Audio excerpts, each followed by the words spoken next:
Ungqongqoshe wamaphoyisa uNathi Nhleko uthi zamphazamisa kakhulu izinsolo zokuthi u-Dramat nezinye izikhulu zama-Hawks zaba neqhaza ekubanjweni kwezakhamizi zaseZimbabwe ezine nezimbili zazo kuthiwa zagcina zibulewe.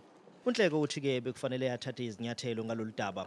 Ungqongqoshe wamisa emsebenzini uDramat ngoDisemba, kanti-ke kumanje uqiqa ezinkantolo uzama ukuvikela isinqumo enkantolo ephakeme eNorth Gauteng. Inhlangano iHelen Suzman Foundation iphosela inselelo isinqumo sikaNhleko mayelana nelungelo lakhe lokumisa uDramat. Njengoba-ke le nhlangano ithi umthetho uthi angeke athatha lesi sinqumo engalibandakanyanga iphalamende.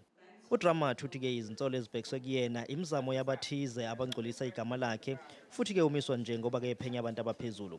Kepha-ke ungqongqoshe uyaphikisana nalokhu njengoba ithi-ke ukumiswa kaDramat okwesikhashana futhi-ke uthola umholo ogcwele okuyinto-ke engahambisani-ke nezinsolo zokuthi wenza okungafanele.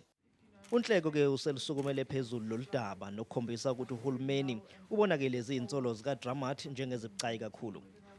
The minister appreciates the importance of this matter, and the matter will be dealt with on Monday to deal with the legal issue at stake here, which the minister also appreciates is very important and needs to be resolved as soon as possible. Ungqongqoshe usevumile ukuhlangana noDramat osukwini olungakadalulwa, kanti-ke lo mhlangano ngokuzama ukuthi-ke basebenzisane. uDramat uke wathi angathatha umhlalaphansi isikhathi singakafiki uma nje ebuyiselwa emsebenzini.